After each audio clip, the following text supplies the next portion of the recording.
realm of riddles.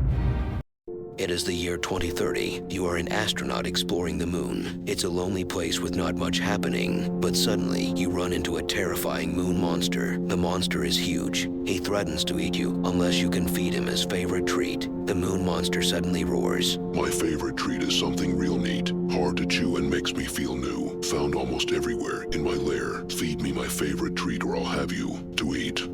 In your pocket, you currently have licorice, a lollipop, bread, and your walkie-talkie. Think quickly. What will you feed the moon monster? Pause the video now to solve the riddle for yourself.